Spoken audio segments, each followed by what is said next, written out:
Bismillah ar-Rahman ar-Rahim. I am Dr. Ihab Shawish, Assistant Professor of Chemistry at Prince Sultan University. I am preparing this series of mini lectures to help students for better prepare for the course and its various assessment components, including the quizzes, the major exams, and the final exam as well. I'll try to make these lectures concise and focused, summarizing the key components and the key concepts of each chapter to make the sessions shorter and more efficient. Therefore, it's essential for all of you to practice additional questions from the textbook to achieve the full confidence and to be sure that you can master all items and all concepts related to each chapter. So let's start now with the first chapter. Here it is. As you can see, the title of the chapter is Chemical Foundations. Actually, this chapter is talking about some fundamental concepts which are important in all applied sciences, not only chemistry, but also in all other sciences, applied sciences like physics, like engineering, etc. The main purpose of the chapter is to discuss the different units that are used to represent the measurements. And basically, we'll talk in details about the SI units, the Standard International Units. Thereafter, we'll move to discuss the significant figures and their applications in different experiments and in measurements. And the last topic is talking about the classification of matter and different types of classification. So let's start with the definition of chemistry science. Chemistry is one of the fundamental and basic sciences. It focuses on studying the matter, and as you know, matter is anything has a mass and a volume, which means chemistry is a very important science because everything around you is matters. Studying the matter and its properties, the chemical and the physical properties of matter, the changes that the matter undergoes. This is one of the most important aspects of chemistry science. And here in this regard, when we say properties or changes, as I said, you should distinguish between physical and chemical changes, physical and chemical properties. Um, I'll talk about the differences between these classifications briefly after this slide. Also, some of the changes when you change material A to material B or material B to material C or whatever, some of the changes require energy, which means the process is classified as endothermic process, while other processes release energy. So determining the amount of energy released or the amount of energy absorbed and whether the process is endothermic or exothermic, this is also one of the chemistry science aspects that will be discussed in details in chapter 6 entitled Thermochemistry. So let me go back to the first point, which is the changes of matter, whether they are physical or chemical. So easily to identify whether the change, if you have material A and you move it or you change it to material B, so how can you tell whether this change is chemical or physical? Simply, you can ask yourself these two questions, and depending on the answer, you can judge whether the change is physical or chemical.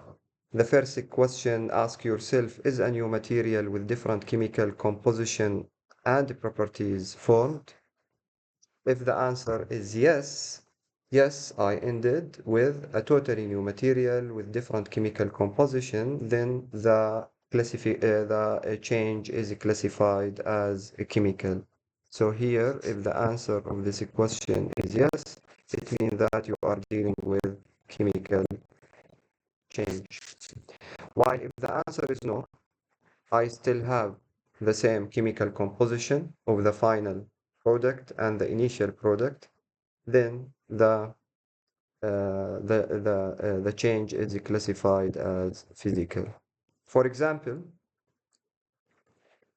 if you melt ice, let's say, you started with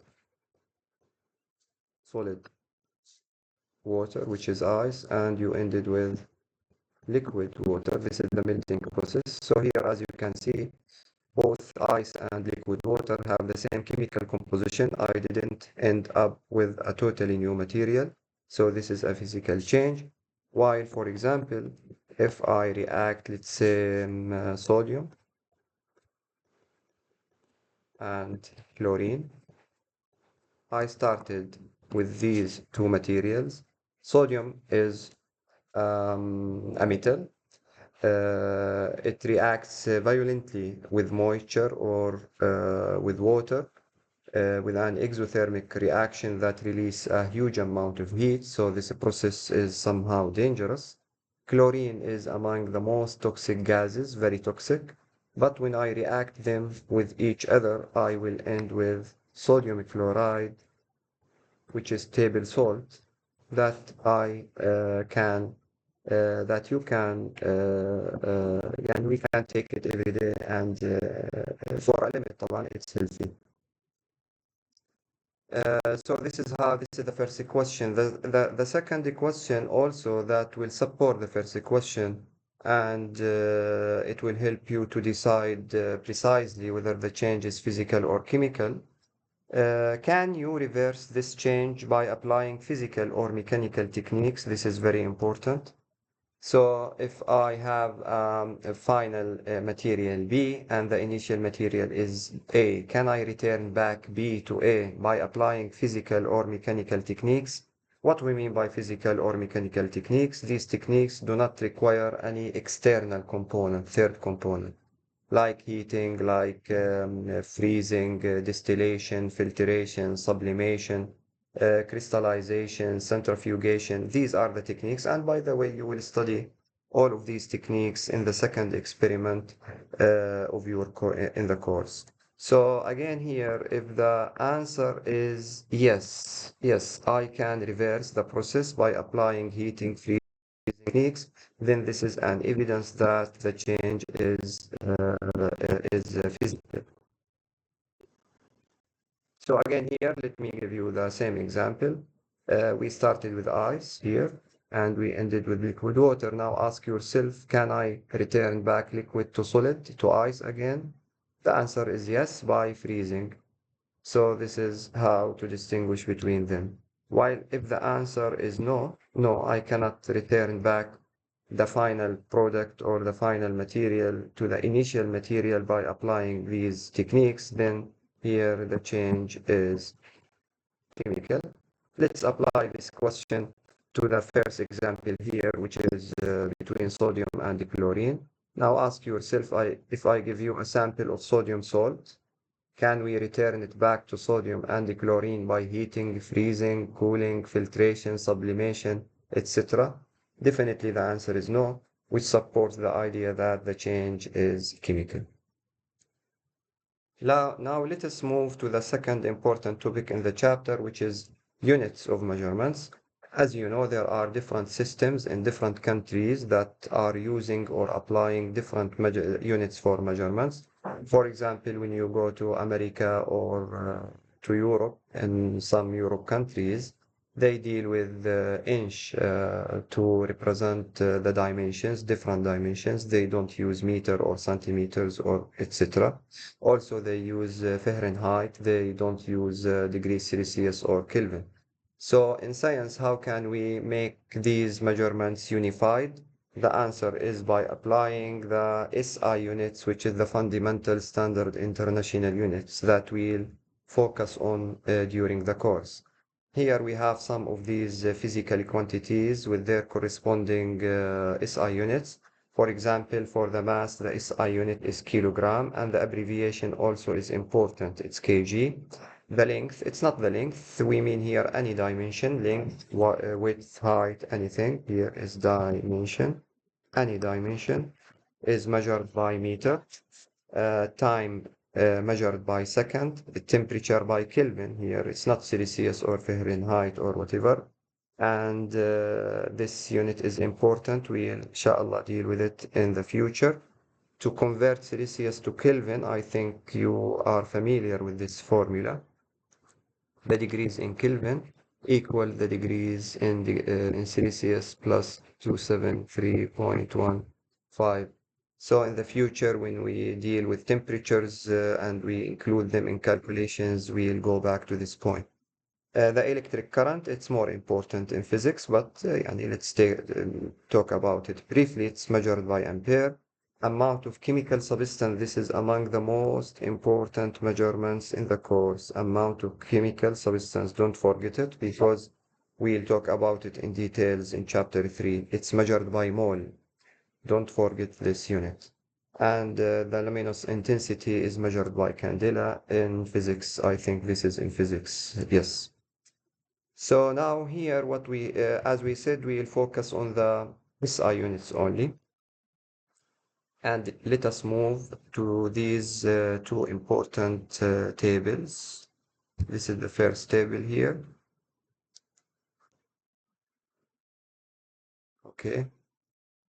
And here is the second table. What we have in these tables. The first table here, as you can see, we have some of important prefixes.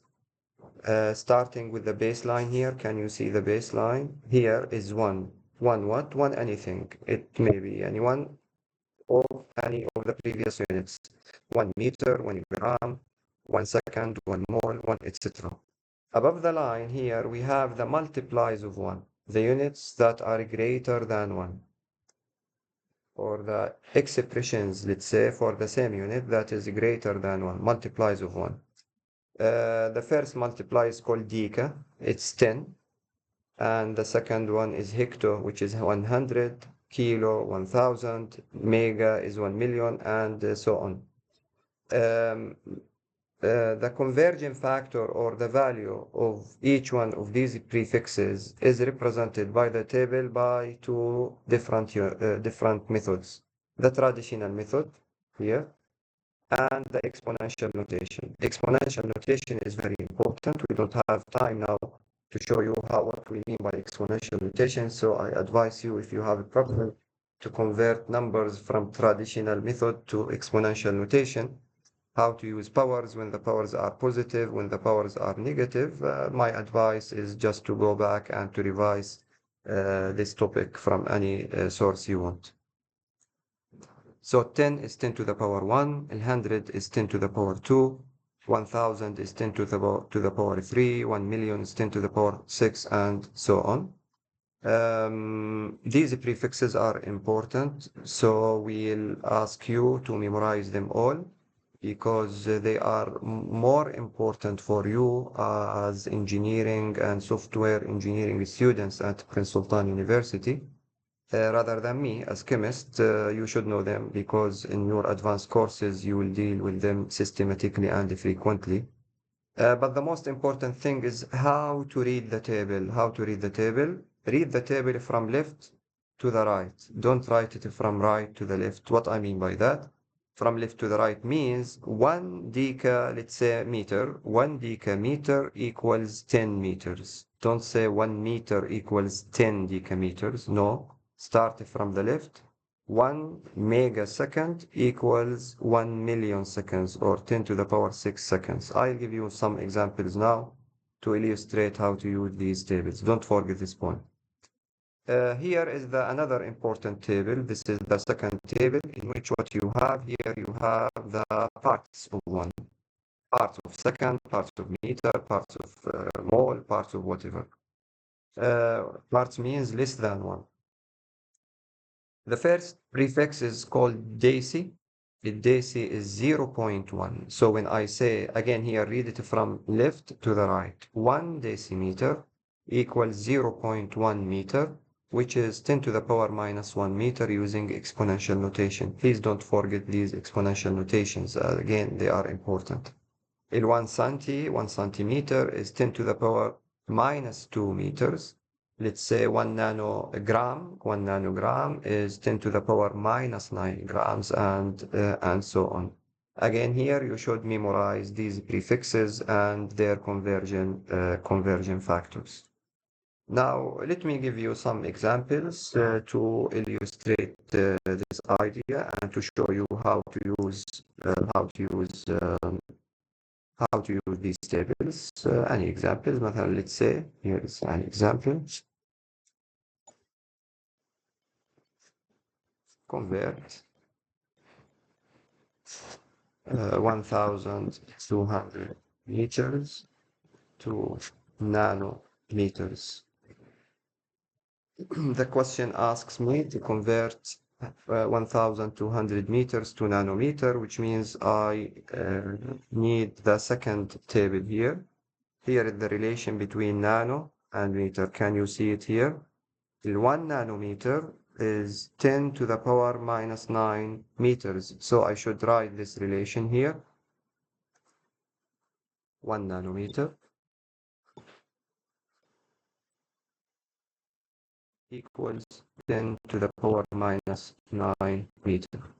This is the ratio sign. Can you see it? This is the ratio sign. I prefer to use it in many topics.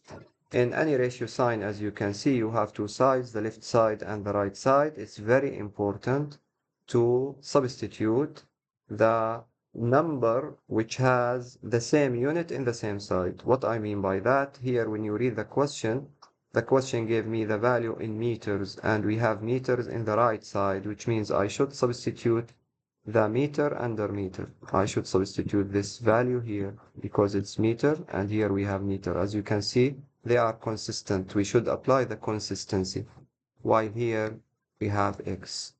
As you know, we can apply something called cross multiplication. I think all of you are familiar with it. In cross multiplication, multiply the parameters that are diagonal to each other. So this item, okay, let me write it here, A, B, C, and D. In cross multiplication, if I want to determine A, then you should multiply the diagonal parameters, which are B and C. So multiply B times C, okay, sorry, B times C, and divide over the third parameter, which is D. If you want to determine, let's say, D, here is D, then you should multiply the diagonal parameters, which are B and C, over A, and etc. So here, as we need to determine X, then we should multiply 1 times 1,200 over the third parameter, which is 10 to the power minus 9. I prefer to use exponential notation, as I said, because in many times you don't need the calculator. You can get the answer easily. So 1,200 in exponential notation, it's 1.2 times 10 to the power 3 over 10 to the power minus 9. When you raise the power up, it will be positive. So 10 to the power 9 times 10 to the power 3, it's 10 to the power 12. So the final answer is 1.2 times 10 to the power 12. The unit is here x under nanometer. So the unit of x should be in nanometer, which is the solution of this question. Let's take another example.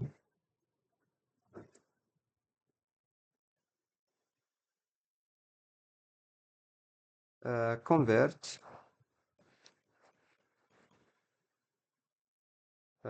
let's say 0.05 mega gram to what? 2 milligram. Sorry, 2 milligram. So here, as you can see in this question, we gave you the value in megagram. Here is mega. Can you see it? Okay, megagram. And we need the value in milligram, which requires the two tables here. We should use the two tables. These convergent factors in the two tables, they don't describe the relation between the different prefixes. They just describe the relation between each prefix and one. So here I can find the relation From the first table, we can find the relation between megagram and 1 gram. In the second table, we can find the relation between milligram and gram. So to solve this question, we need two steps. In the first step, we'll convert the mega gram to gram. So this is step number 1. After that, we can convert the resulted value in grams from a gram to milligram. So these are the two steps that we need. So let's start with the first step. As we learned, we should read the table from left to the right. So to convert from megagram to gram, the value is 10 to the power 6. So let's write it here. 1 megagram is equivalent to 10 to the power 6 grams. The question gave me the value in megagram, it's 0.05. So where's to substitute it? Ask, yes, I give you a chance to answer. Where should we substitute this value? To the right or in the right or in the left?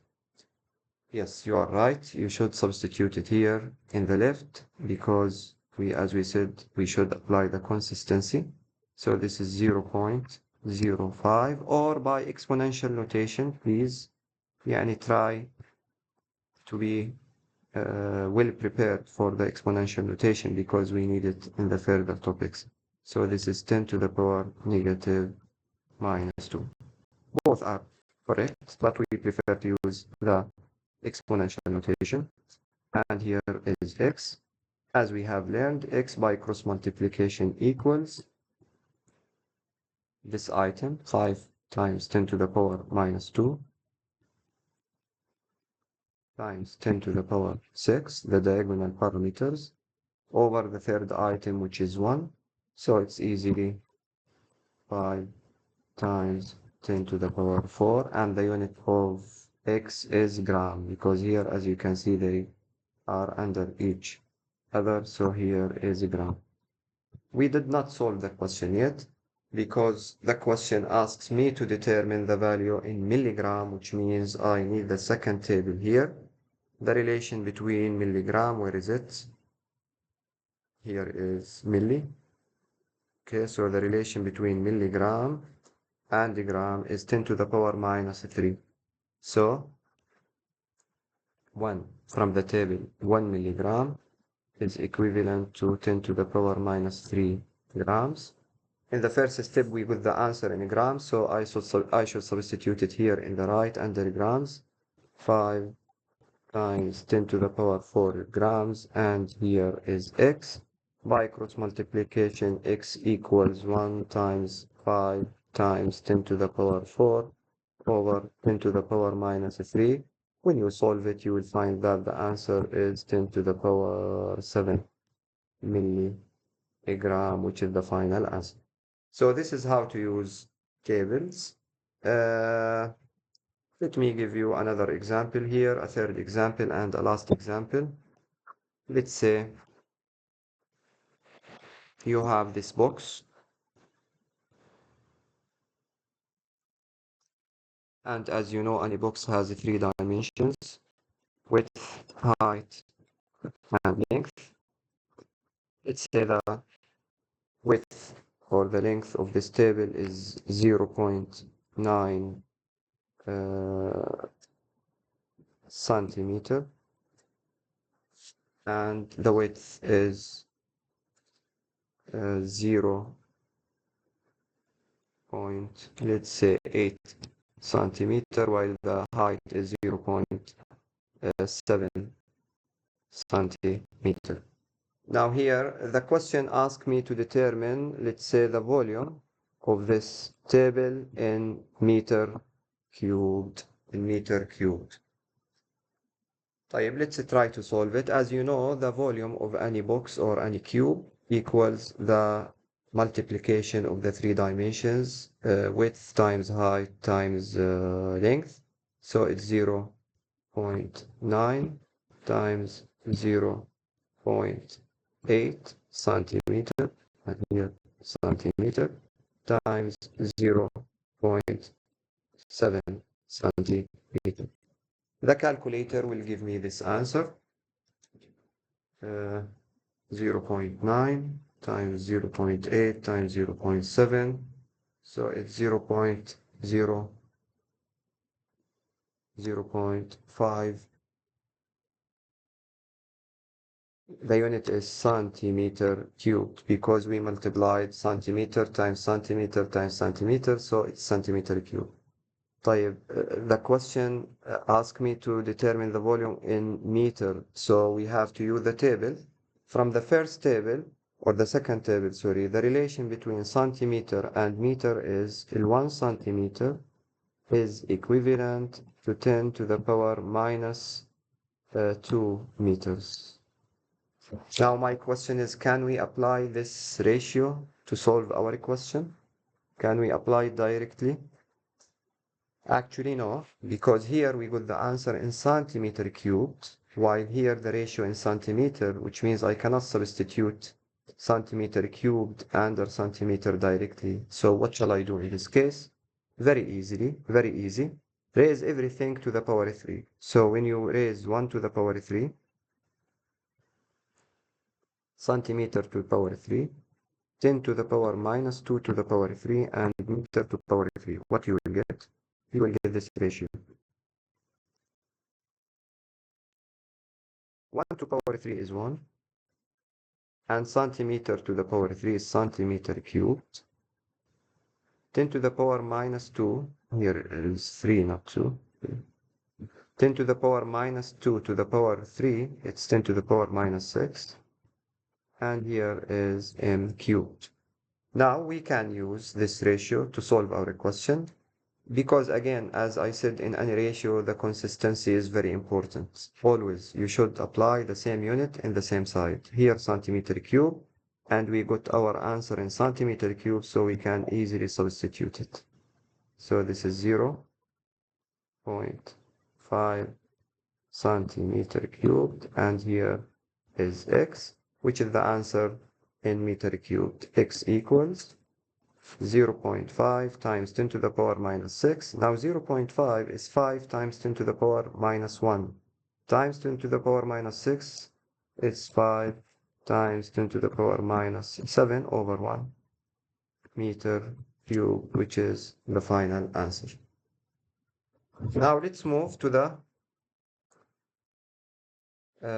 next topic in the chapter, which is uncertainty in measurements. Uncertainty in measurements. It's an introductory for the most important topic, which is significant figures. Now, any number can be classified into one of two categories. The first category of numbers is called exact numbers, which are certain numbers. Exact numbers, that are the numbers that we are 100% confident and certain about their values. While the second category is called inexact numbers or measured numbers or measurements. What's the difference between them? Let's say when I have 1 dozen of markers, 1 dozen of whatever. How many pieces you have? Yes, the answer is 12. It's precisely 12. It's not 11 or 13, precisely 12. When I say I have 1 kilogram, so how many grams do you have? Yes, again, the answer is 1000. So this is a precise value. These exact numbers, they have precise values, fixed values, and they do not obey the rules of uncertainty. They are certain, 100% certain. As they are certain, we don't need to apply the rules of significant figures. It's not allowed to apply the rules of significant figures while dealing with exact numbers. So when can we apply the rules of significant figures? The answer is if you have inexact number. What we mean by inexact number? Simply, it's any measurement. If you measure anything, then the value is inexact, regardless the individual and regardless the instrument that is used to determine this measurement. So don't forget it, exact numbers, we don't have significant figures at all, while inexact numbers or measurement or any number followed by a unit, then I should apply the rules of significant figures. But what do we mean by significant figures, and what's the importance of these significant figures? The significant figures are used to represent the uncertainty in your measurement, and moreover, they are very important to to tell you how many digits you need to take after any operation, multiplication or division. When you multiply or divide different measurements, the calculator most likely will give you a long answer, maybe 5 digits, 6 digits, or even 10 digits. So how many digits of calculator you should take and where you should carry out the rounding? The answer is by knowing the significant figures and learning the significant figures, you can answer these questions.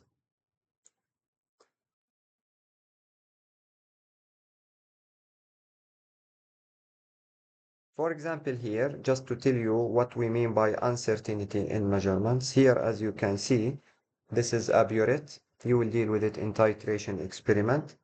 And we need to report the reading of this measurement precisely.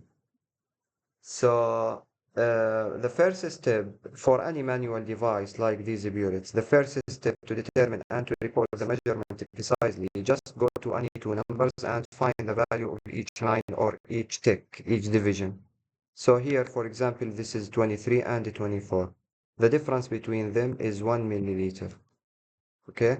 But this difference is distributed among 10 divisions. When you count them, 1, 2, 3, 4, you will find them 10, which means the value of each division, in one division, equals the difference, which is 1 milli, over the number of them, which is 10. So this is 0.1 milliliter.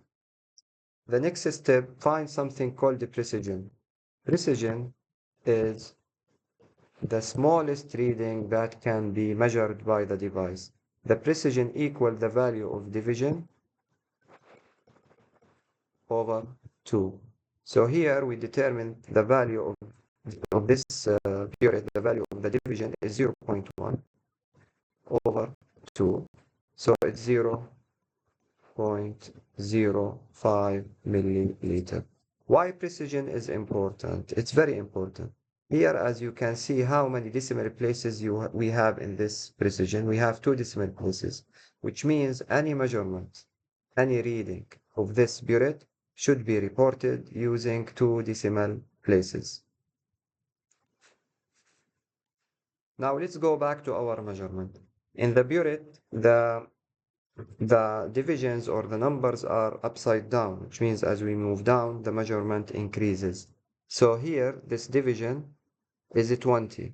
But actually, as we learned, it's not 20. Here, we should use 2 decimal places according to the precision. So this is 20.00. One division after this division, it should be what? The division, as we said, is 0.1. So this is 20.1. But because the precision contains 2 decimal places, so I have to add a decimal place here to make them 2. This division here is 20.20. But the level of our liquid, it came here. It came in between 20.10 and 20.20. So what the reading between them? The answer is 20.115. This is how to report the reading of any manual device, not only burette, but any other manual device. You can report it by this simple method. As you can see here, the answer contains 2 decimal places, which is consistent with our precision. طيب, if I ask you now, are we certain about 2? Are we certain about 2? The answer is yes, we are certain about 2. We are certain it's 0 because it's 20. We are certain it's 1. But are we certain whether it's 5, 4, 6, more or less? It's no. Here we are uncertain about 5. This is why we consider any measurement as uncertain measurement, inexact number, regardless, again, the device that is used, because always the last digit in any measurement is uncertain and inexact. Now, Here we have to distinguish between these two terms. The first one is called accuracy and the second one is called precision. The difference between them is accuracy means when the measurements are close to the real value. When the measurements are close to the real value. Let's say the length of the table of your desk is, let's say, 1 meter, and you ask your friends to measure the length of the table using the same tool. You got 100 centimeters, your friend got, let's say, 101 centimeter, 99 centimeters, 102 centimeters, etc. Here, these measurements are very close to the real value, which is 100, so we can say that the measurements are accurate. While in precision, the only thing that we need is that the measurements are close to each other, regardless if they are close or not close to the real value. So let me give you the same example again. The width of your disk is 100 centimeters, and you ask your friends to measure the length, the width of the disk, but mistakenly, instead of using the centimeter side of the ruler, let's say they use the inch size. So one of them got, let's say, 22 inches, or he thought it's centimeters, so his answer is 22. The next friend is 22.5, 21.9, 22 again, 22.3. So these measurements, they are close to each other, but they are far away from the accurate value, so it's precise. So precision, again, when the answers or the measurements are close to each other. Here, as you can see, we have these three examples. Assume each one of these arrows is a measurement, and the true value or the correct value is the target. So here, as you see, all of these are far away from each other, and they are far away from the target as well. So the measurements here are neither precise nor accurate, while in the second picture here, they are close to each other. So we can say they are precise, but they are not accurate because they are far away from the target. While the third one, we can consider them both accurate and precise. Significant figures and calculation. We said that significant figures are only used in exact numbers. So how can we count the number of significant figures, and how can we tell whether we have one or two or three significant figures in any measurement? There are different rules. The first rule is that all non-zero integers are always counted as significant figures. For example, if we have this measurement, in this measurement, all numbers are non-zero, so all of them are counted. So here we have four significant figures. Another example, let's say 1.2395. All of them, let's say this is centimeter, all of these numbers are non-zero, we don't have zeros. So here we have five significant figures. But what about zero? The rules of zero are listed here, but I prefer to summarize them here in this scheme. So here let's write rules of zeros or zero. The first rule, if you have zeros to the left of the first non-zero digit, these zeros are not counted as significant figures. The second rule, if you have zeros between two non-zero digits, these zeros are counted. And the third rule, if you have zeros to the right of the last non-zero digit, actually here we cannot say counted or not counted because this depends on two subcases. If the measurement contains decimal point, or do not contain decimal points. So here is with decimal point, and the second case is without decimal points.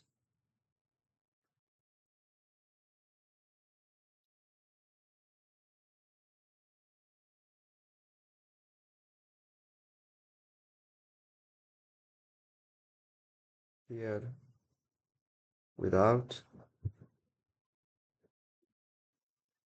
decimal point. With decimal point is counted. So if we have zeros to the right, zeros to the right of the last non-zero digit, and the measurement contains significant decimal point, these zeros are counted. Let's say, مثلا, if I have 1.0200, how many significant figures we have in this measurement? Here we have 1, this is counted because it's non-zero, and 0 in between, this is counted, 2 is counted, and we have these two zeros to the right, and the measurement contains decimal points, so they are counted. So in total here, how many? We have 5 significant figures. While if the measurement doesn't contain significant figure, let's say, sorry, doesn't contain decimal point, let's say 100. 2 zeros to the right without decimal point. So here you have to write all possibilities of significant figures using exponential notation. This is why we said exponential notation is important. How can you express 100 using exponential notation? I can express it by three ways. I can say it's 1 times 10 to the power 2. So here we have one significant figure. I can express it using 1.0 times 10 to the power 2, which contains two significant figures, or 1.00 times 10 to the power 3, which has three significant figures. Which is which? Which one of them is correct? Actually, it depends on the case, or it depends on the description of the experiment itself. We'll talk about it later. Okay, here we have some examples to determine the numbers of significant figures. Let's take this example here. Where is it? It's here. Here the question asks you to determine the number of significant figure in these measurements and to write them using exponential notation. So here how many we have? We have these zeros to the right, to the left, sorry, are not counted as we said. We have 3. This is the first significant figure, and this 0 to the right with decimal point is also counted. So here we have 2 significant figures. Write this number using exponential notation. It's 3.0 times 10 to the power, how many zeros we have? 2, so this is minus 3. As you can see, we write it 3.0, not 3, because you should obey the same number of significant figure in the measurement. So here we have 2 significant figures. In exponential notation, I should use also 2 significant figures. Here we have this 0, as we said, not counted because it's in the left. 1, 0, 4, 4, all of them are counted. So here it's 1.044 times 10 to the power minus 1 with 4 significant figure, and so on. You can solve the other examples. The solutions, by the way, are given. Now, how to use the significant figures? Okay, now we learned how to determine the number of significant figures in any measurement by applying the previous rules. But the idea is now, what's the advantage of counting these significant figures? What's the main application of them? Actually, the answer comes from here, comes after the operation in multiplication and division. So when you multiply or divide two numbers by each other, the calculator will give you a long answer. How to round this answer? You should know the rules of significant figures in case of multiplication and division. The rule states that when you multiply or divide different measurements, round the long answer based on the fewest number of significant figures you have in your operation. Here is an example. If you multiply 1.342 times 5.5, the answer will give you 7.381. This is wrong answer. Don't write it in your exam sheet or wherever. You should round now. The rounding, as again, depends on the fewest number of significant figures. Now, how many significant figures you have in the first measurement? Apply the previous rules. Here you have 4 significant figures. How many you have in the second item here? You have 2 significant figures, which means this answer must contain 2 significant figures. Always start from left to the right. So 7, this is the first required significant figure. Okay, here we need 7.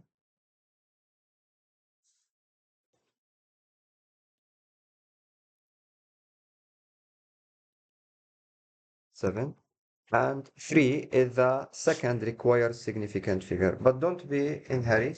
Don't write 3 directly. Write a question mark above the last required significant figure. Now look what you have next to 3.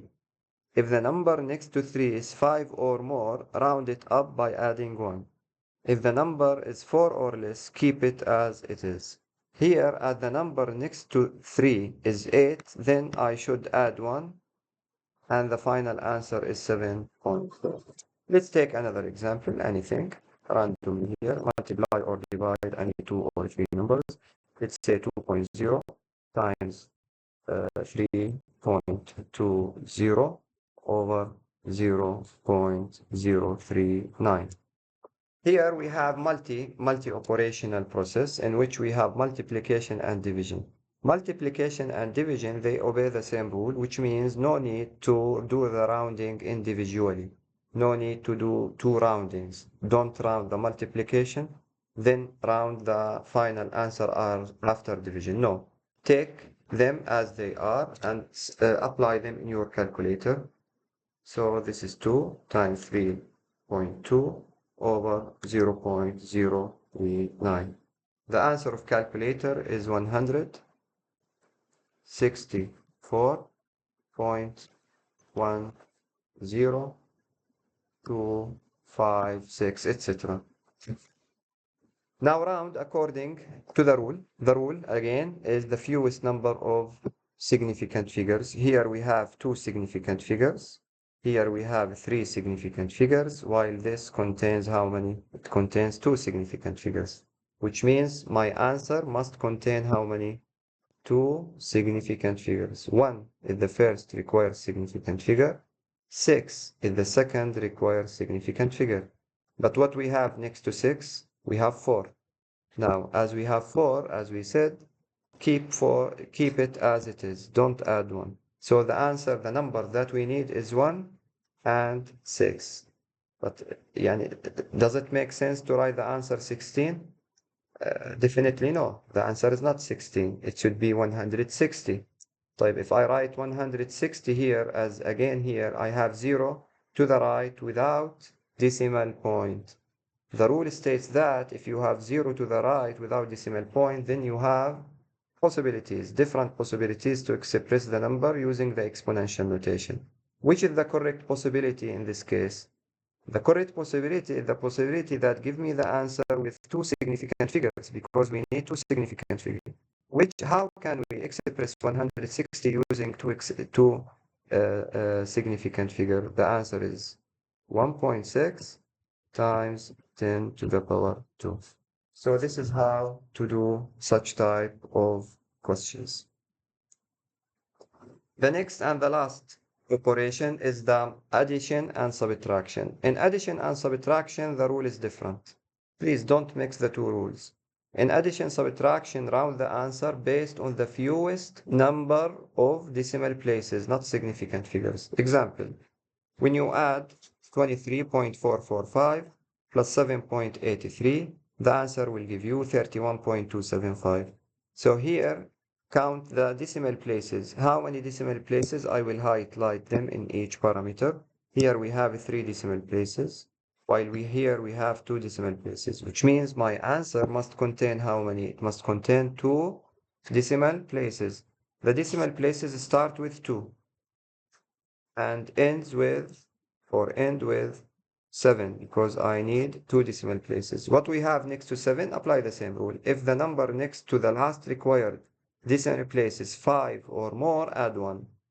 If it's 4 or less, keep it as it is. Here it's 5, so it should be rounded up to 31.28. This is how to do the multiplication, the addition and the subtraction. Example, here you have 2 graduated cylinder and the question asks you to determine the total volume of these 2 graduated cylinders. The total volume means we should report the reading of each one of them, apply the previous methodology that we have learned, go to any two numbers, let's say here 2 and 3. The difference between them is 1. So the value of the division is 1 over the number of divisions 1, 2, 3, 4, 5. So it's 0.2. So each division here or each tick equals 0.2. But we need to determine the precision of the yellow graduated cylinder. The precision is the division over 2. So it's 0.2 over 2, which is 0.1, which means I need to report the reading using one decimal place. I can see that the liquid comes here. By the way, take the reading, always take the reading from the bottom of the convex. So this is 2. The one tick after is 2.2. This is 2.4, 2.6, 2.8, and this is 3.0.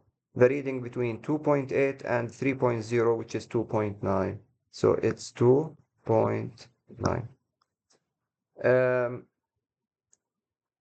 While in the green or the blue graduated cylinder, again, here is 1 and here is 0.5. So the value of the division is 0.5, which is the difference between 1 and 0.5 over the number of divisions. Count them, how many you have, 1, 2, 3, 4. So each set contains 5 and we have 5 sets, so this is 25 divisions.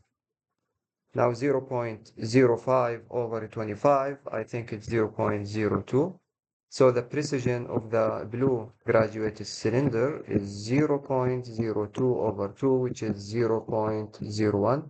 Here we have two decimal places. So any reading of this cylinder should contain two decimal places.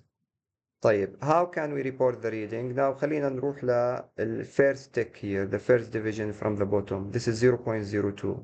Then 0.04, 0.06, 0.08, and this line is 0.10. Again, use two decimal places. So similarly, this will be 0.20, and this is 0.30. But our reading is here, it came here.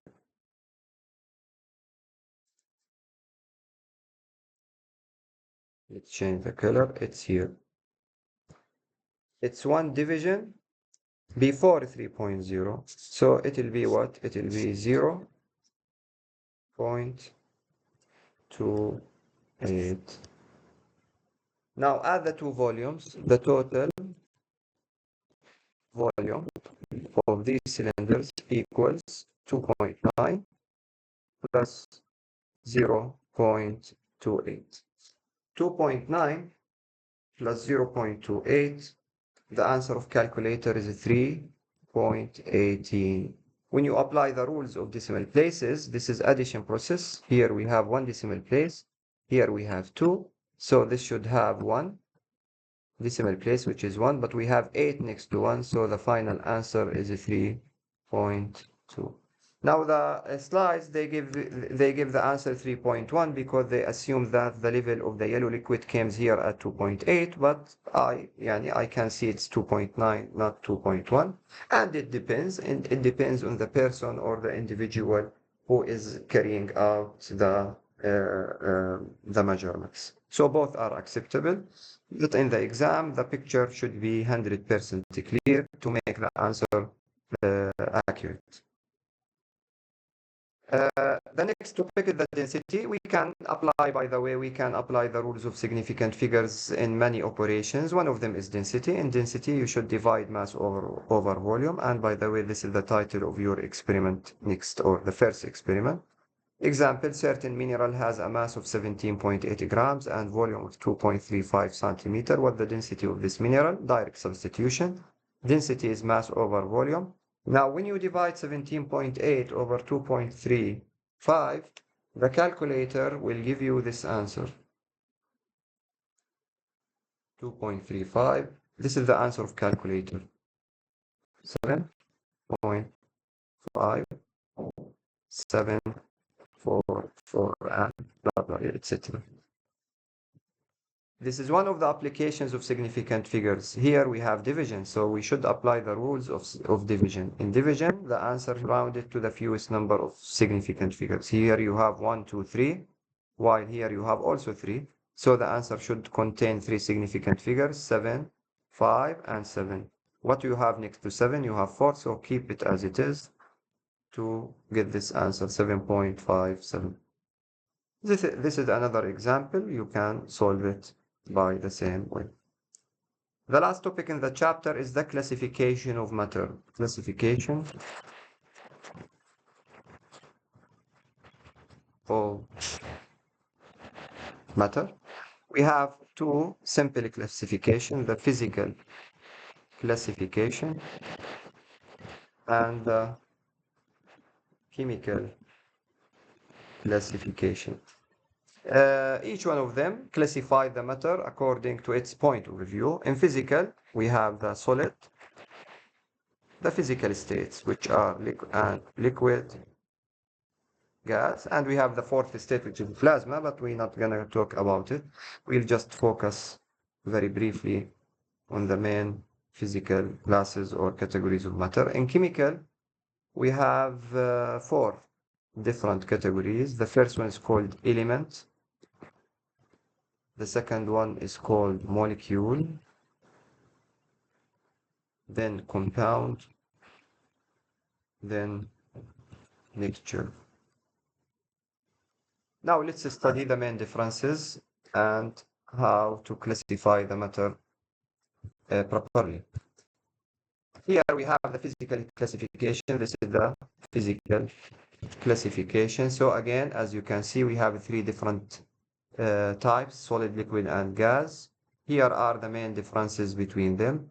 For example, if you study the difference between solid water, which is ice, liquid water, and steam, which is gaseous water, the particles under microscope, the particles of solid, any solid, are very packed up. They are very close to each other, and the attraction between them is strong, which means they cannot move freely. They are rigid. While in the liquid state, the particles are somehow close to each other, but not that much compared to the solid state. They can move more freely than the solid state. While in the gaseous state, the particles are very far away from each other and they cannot move freely, and they can move freely and randomly anywhere. This is why the gas takes the shape, the gas takes the volume and the shape of its container, while the liquid takes the shape only of the container, but it cannot take the volume. While solid, any solid, it neither takes the shape or the volume of the container. This is very briefly because we'll focus more on the chemical classification.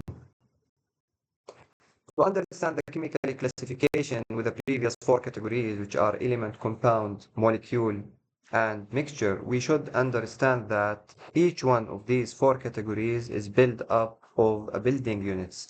Simple building units, the simplest building units, which are called atoms. So atoms are the blocks that build any matter.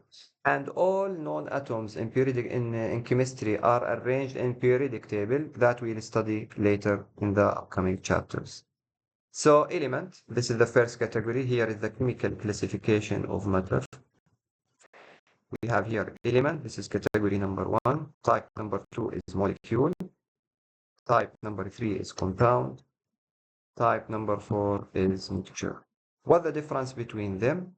Very briefly, in elements, any material to be classified as element, it must contain one type of atoms. One type of atoms, like carbon, iron, aluminum, titanium, etc. Here, as you can see, we have one type of atoms. Such type of elements that contain one atom only, these are called mono from one. Mono means one. Monoatomic element. This is monoatomic element. But we have another type of elements that consist of 2 atoms or more. These are called polyatomic elements. So polyatomic elements are the elements that contain 2 atoms or more. Like what? Like O2, Cl2, H2, N2, etc. So don't forget it. We have monoatomic elements and polyatomic elements. All of them, both of them, must contain one type of atoms. You cannot see oxygen and hydrogen within the same material as an element. You cannot classify them as element. In all cases, you should have one type. Some of atoms or most of elements exist as monoatomic, and some of them exist as polyatomic. Molecules. In molecules, you should have more than one atom. More than one atom. That's it. This is the only condition to classify the matter as molecule. More than one atom, regardless if these atoms are of the same type or different types. It doesn't matter. يعني H2O, we can classify it as molecule because we have three atoms, two hydrogen atoms and one oxygen atom. O3 is a molecule because here we have three atoms of oxygen, the same type, while here hydrogen and oxygen, different types. No, it doesn't matter. Both of them are classified as molecules. These atoms also, we'll discuss it later in chapter 2, but let's take an introduction about it. To classify it as molecule, as we said, you have more than one atom, and all of them should be non-metals. You should not have metals, because if you have metal, then you will classify it as compound, as I'll discuss later. Now for O2, take this. O2, we said it's element. Can we classify it as molecule? If the definition is applicable, the definition of molecule is applicable in terms of O2, the answer is yes. So O2 is both molecule and element. How can we express this classification? You should say that this is a molecular element. This is the accurate classification of all of these. All of these are molecular elements as they are elements and molecules at the same time.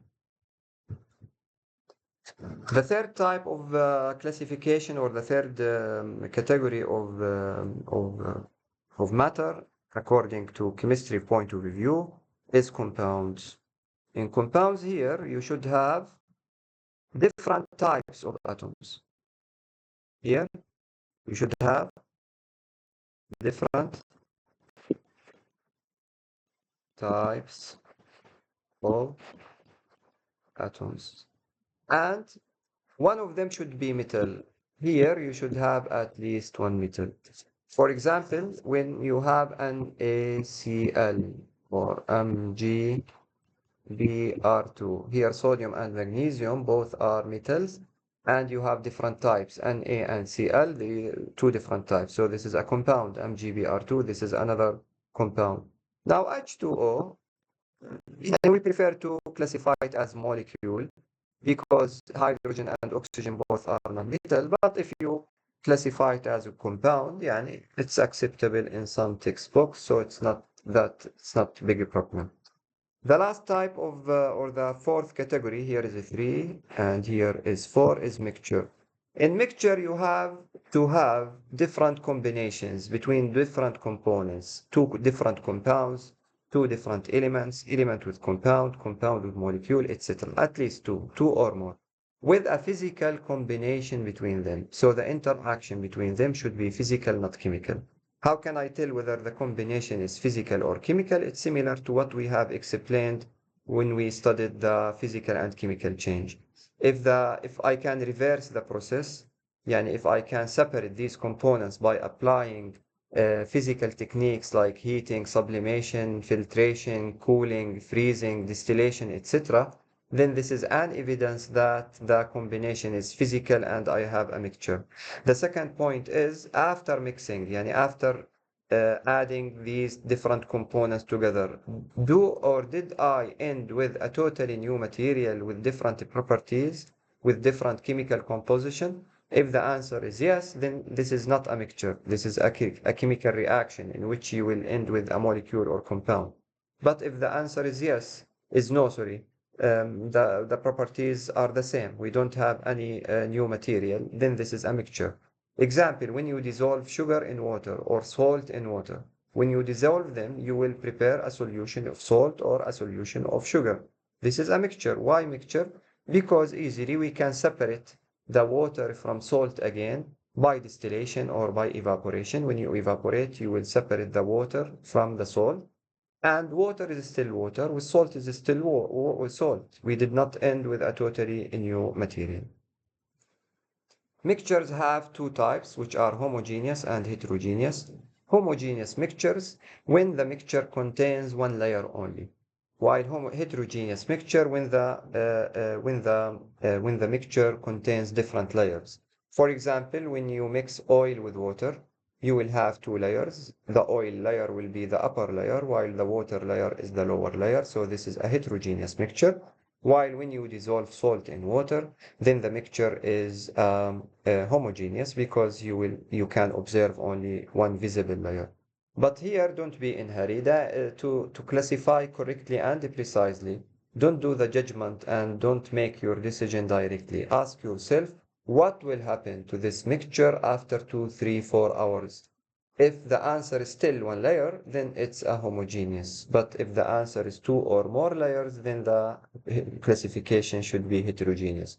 Example, blood. When you have a fresh sample of blood, it seems homogeneous, but don't be in hurry. Ask yourself what will happen to blood after 1 hour. Do we still have or we will still have a one layer? The answer is no, which means it's a heterogeneous, not a homogeneous mixture. Here is an example. You can solve it, and the solution is given for the chemical changes and the physical changes.